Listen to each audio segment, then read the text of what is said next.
Revision class का अपना main objective यही है कि आपको फटाफट रिवीजन करा दिया जाए, ताकि आप बाद में बार बार उसको सुनकर और अच्छे से कर सकें। इसमें मैं ट्रिक और कमी बताऊंगा, स्पीड से कोशिश करूंगा कि सारी वापस बोल दो, ताकि आप सुबह शाम उठते बैठते उसको सुनते रहें और सुनकर उसको और अच्छे से करते रहें।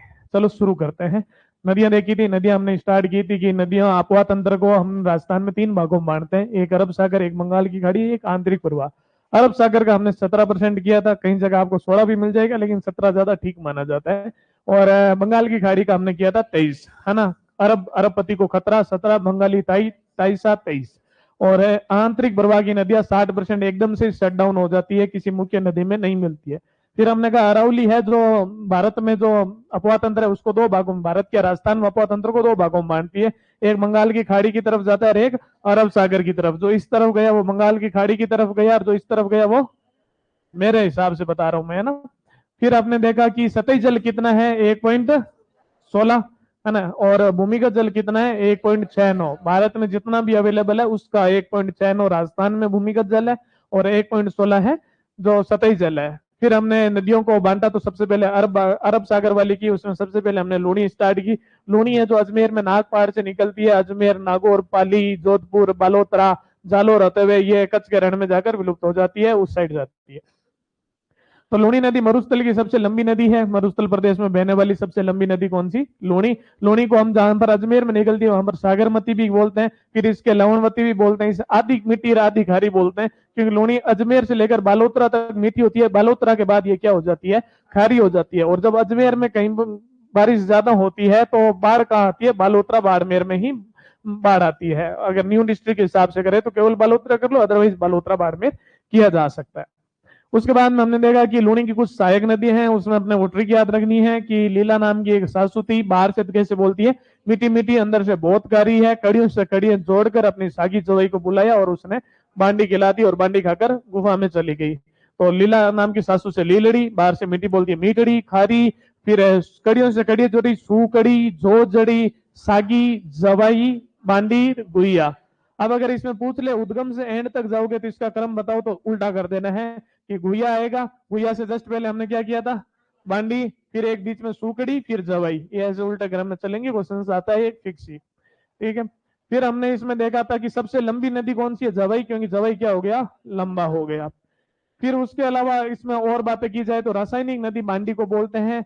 क्यों बोलते हैं रासायनिक नदी, क्योंकि पाली में जो रंगाई छपाई का उद्योग है उसका जो पानी है, सीधे जो कलर रसायन है वो सीधे नदी में डाल दिए जाते हैं, इसलिए प्रदूषित हो गई है। इसलिए बांडी नदी को हम रासायनिक नदी भी कहते हैं। एकमात्र नदी जोजड़ी नदी है जो अरौली से ना निकलकर नागौर से निकलती है और उल्टे साइड से मिलती है।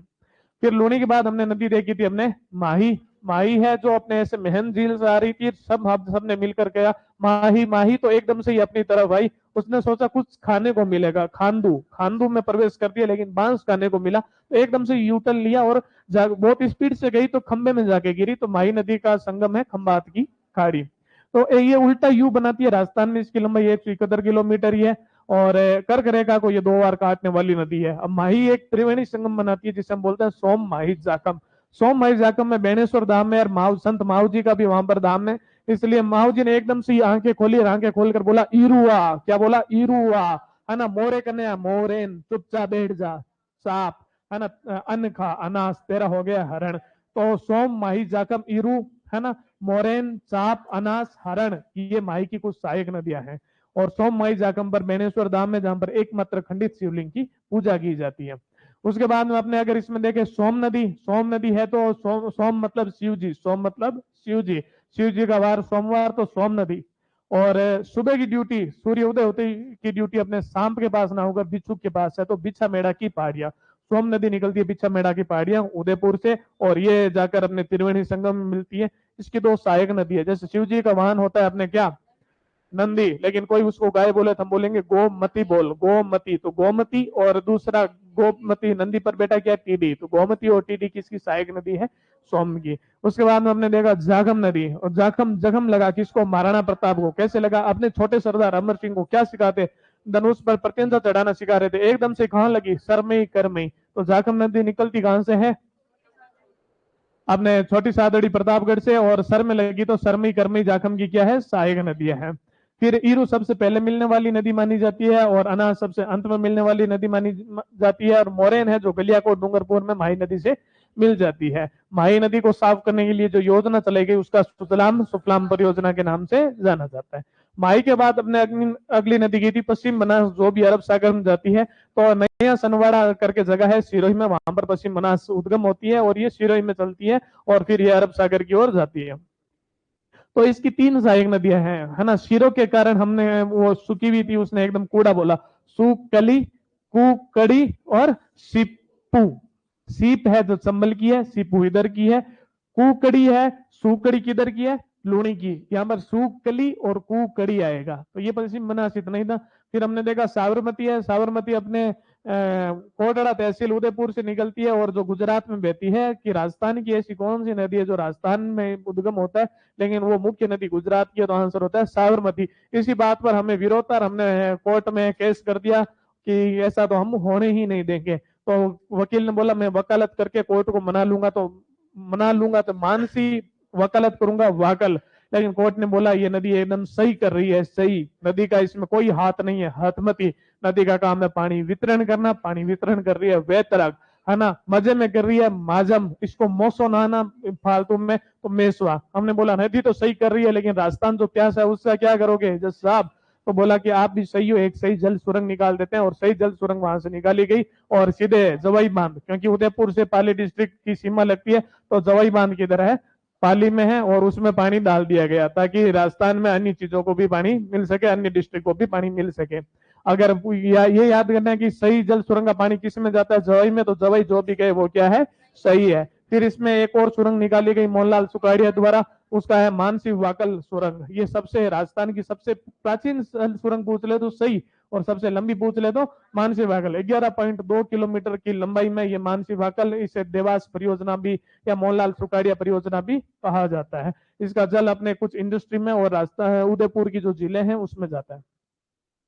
उसके बाद में अपने आगे है ना, सारी नदियां हो गई पूरी। ये अरब सागर की हमारे आंतरिक प्रवाह की नदियों में, आंतरिक प्रवाह की नदियों में पहले याद करना है तो रूपा रेल है ना। रूपा की एकदम बनियान पहनकर एक चाय वाला हाथ में केतली लेते ही रेल में एंटर किया और बोलता है चाय ले लो चाय, साहब जी चाय, काका जी चाय। तो रूपा रेल, है ना। कांतली, साबी, साहब जी मतलब साबी, और काका, काका मतलब कागने। उसके बाद में जैसे ही बोला चाय तो उसने बोला घर के लिए क्या दूं, तो घर, है ना। तो बोला कि घर के लिए क्या देगा, तो क्या मेथी ले लो, मेहनता, खारी बहुत है खारी, खंडित करके देखो खंडेला, ढूंढते रह जाओगे ऐसी नहीं मिलेगी, ढूंढ और रूपनगढ़। तो ये सारी चीजें।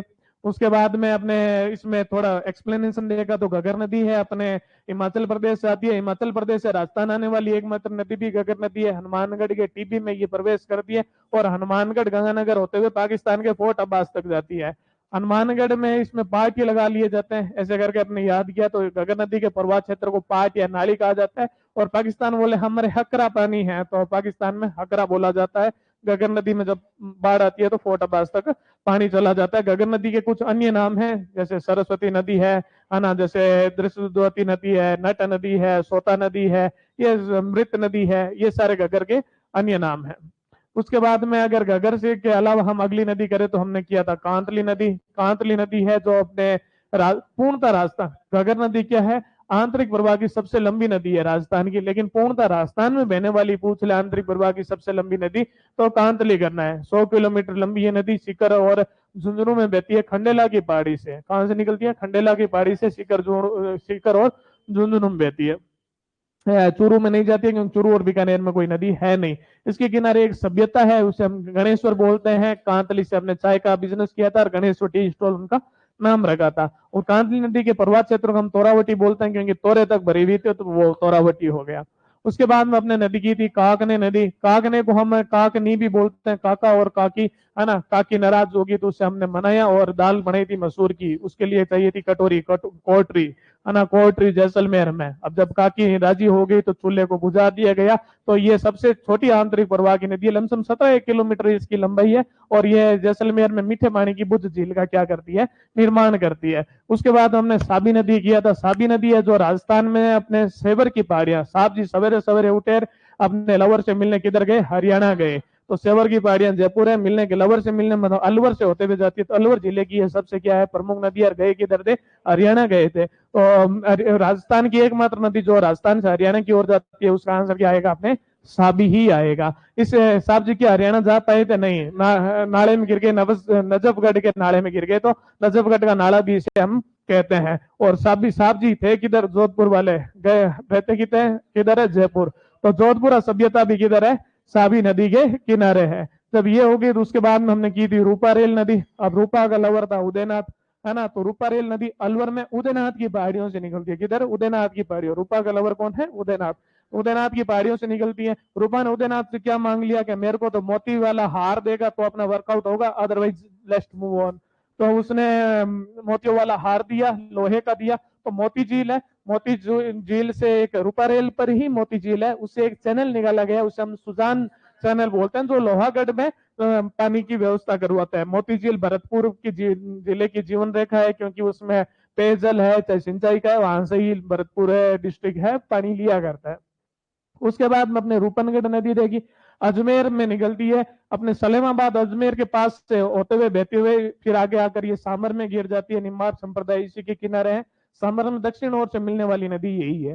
फिर सांबर में जयपुर साइड से एक मनोहरपुरा की पहाड़ियों से नदी आती है, उसका नाम है मेहता, है ना, कौन था, मेहता। तो जो सबके जिंदगी में नमक घोल दे वो कौन था, मेहता, है ना, वो मैं ही था। तो सांबर में सर्वाधिक नमक लाने वाली नदी कौन सी है, मेहता नदी है। ये पूर्व की साइड से मिलती है। फिर उत्तर की साइड से खंडेला आती है सीकर से, और खारी नदी आती है नागौर से। तो सांबर में ऑलमोस्ट ये चार नदियां आकर मिलती है। उसके बाद में ढूंढ नदी है, जो ढूंढाड़ जयपुर में स्थित है। फिर हम आते हैं बंगाल की खाड़ियों की तरफ। बंगाल की खाड़ी में सबसे पहली नदी हमने देखी थी चंबल नदी। अब चंबल नदी का उद्गम स्थान अपने जाना पाव की पहाड़ियों से होता है। पाव पाव बाजी चबाते हुए हम राजस्थान में आए। 84 के पास हम एंटर करते हैं। 84 बेंसरोडगढ़, चित्तौड़गढ़ और सीधे कोटा और बूंदी की सीमा बनाते हुए, कोटा और सवाई माधोपुर की सीमा बनाते हुए, राजस्थान और मध्य प्रदेश की सीमा बनाते हुए हम सीधा किधर चले जाते हैं, अपने इटावा यूपी की साइड यमुना में जाकर ये मिल जाती है। तो चंबल नदी की ओर हम बात करें तो सीमा तो हमने देख ली, इसकी सहायक नदी हमने बाई और दाई दोनों देखनी है। तो हमने आलिया भट्ट से याद किया था कि आलिया है, आलिया को क्या हुई, शादी की परवाह हुई। तो शादी की परवाह हुई तो वो एक बामणी के पास गई। तो बामणी इस तरफ थी, तो बामणी अपने आप ही किस तरफ हो गई, बाई तरफ हो गई। तो बाई तरफ बामणी है, बामणी किधर बैठी थी, मेज पर। बामणी ने बताया तू वापस जा, वापस जा मतलब दाई तरफ आ जाएंगे, पार्वती माता की पूजा कर। लेकिन आलिया ने ढंग से पूजा नहीं की। तो एक चंबल नदी में से एक काला टकटा आदमी आया और हाथ में उसके सीप ले रखा था, बोला will you marry me. Alia ने बोला ओहो कुनु आयो है कालियो। तो हमने इसमें नदी कौन कौन सी कर दी। अगर हम दाई ओर की बात करें तो आलिया ने किया था, शादी की परवाह हुई, परवन। उसके बाद उसने पूजा की, है ना, पार्वती माता की पूजा की। सही से नहीं थी कि काली आदमी है, काली सील, हाथ में क्या लेके आया था, सीप। और फिर आलिया ने क्या बोला, ओहो कुनो आया कालियो। तो आहू और कुनो, वही इस साइड देखें तो वही साइड किससे मिलने गई थी, बामणी के पास। और बामणी किधर बैठी थी, मेज के पास। जब उसकी पूजा सफल नहीं हुई तो वापस आई। वापस आकर उसने बोला कि तूने सही नहीं बताया। तो बामणी ने बोला तूने कुरालिया पूजा की, झूठ मूठ की पूजा की, इसलिए तेरा नाश हो गया। ये चंबल की मुख्य नदियां थी। उसके बाद में इसमें हम और अगर फैक्ट की बात करें तो बनास है जो चंबल की सबसे लंबी नदी है। और अगर दाई ओर से मिलने वाली नदी में बात करें तो काली सिंध है जो सबसे लंबी नदी मानी जाती है। फिर अपने बात करें कुन्नू है जो राजस्थान में 2 बार प्रवेश करती है। और उसके अलावा हम पार्वती की करें तो करैया हट करके बारामी की तहसील है, वहां पर ये मध्य प्रदेश से राजस्थान में प्रवेश करती है। पार्वती की खुद की कुछ सहायक नदियां हैं। पार्वती ने हट कर लिया कि मैं तो बाहर जाऊंगी, लेकिन बाहर अंधेरा था। विला, विला मतलब घर, विला से बाहर जाऊंगी, बाहर तो क्या था, अंधेरा था। अंधेरा था, रेत उड़ रही थी, मना किया था। और फिर बोला था कि जाना है तो मेरी लाश से होकर ही जाएगी। और वो एक्सक्यूज मी कह के चली भी गई मित्रों, थली पार कर ली। तो ये पार्वती की सहायक नदियां कौन सी है, अपने एक तो विलास, फिर है दूसरा अंधेरी, फिर है रेत उड़ रही थी रेदड़ी, है ना, लासी, लाश से जाना होगा, थली पार करनी होगी बेथड़ी। तो ये था।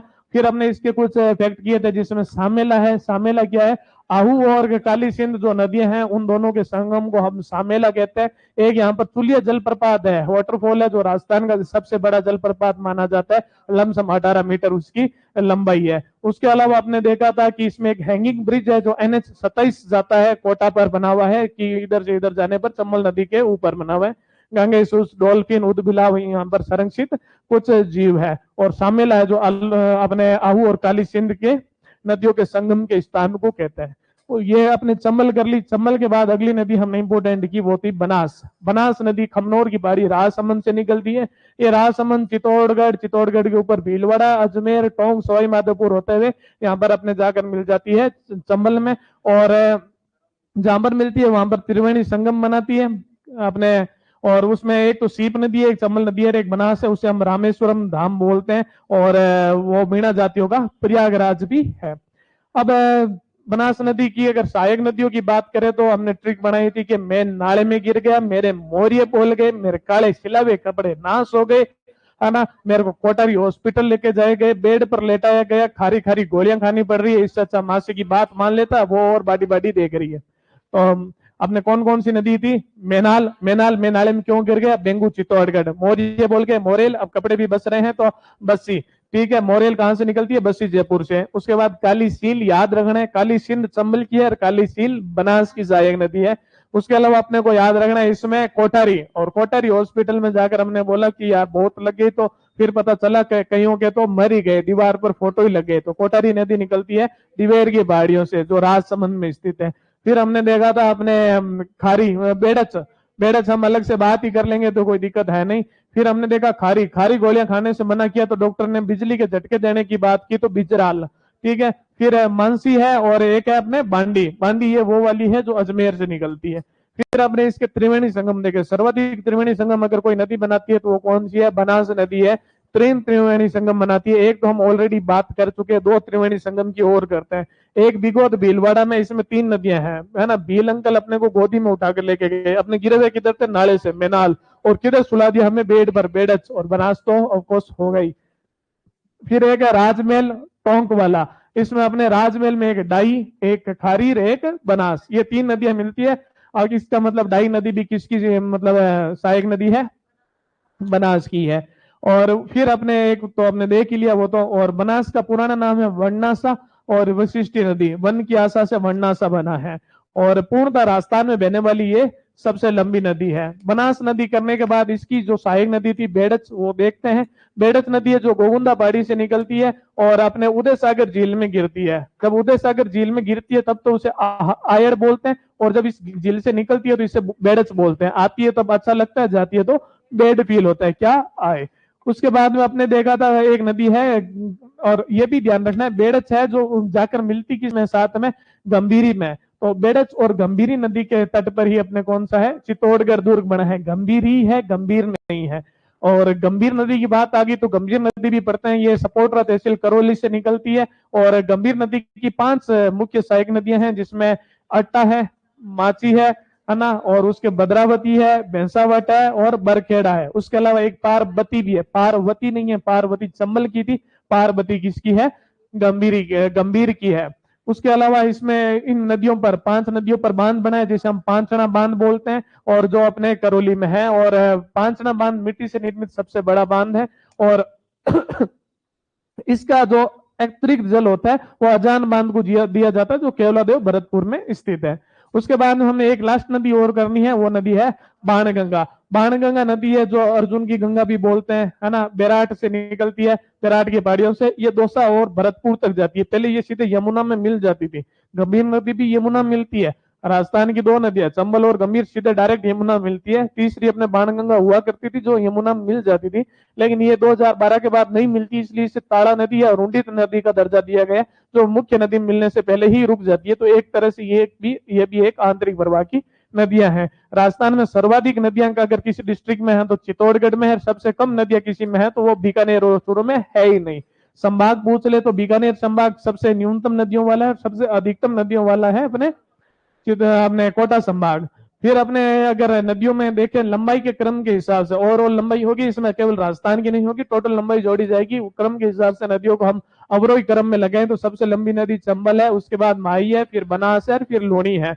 फिर जल ग्रहण क्षमता के हिसाब से हमने अवरोही क्रम में लगाए तो सबसे ज्यादा जल ग्रहण क्षमता अपने बनास की है, फिर लूणी की है, फिर चंबल की है, फिर माही की है। और जल की अवेबिलिटी के हिसाब से, उपलब्धता के हिसाब से करें तो चंबल की है, बनास की है, माही की है, लूणी की है।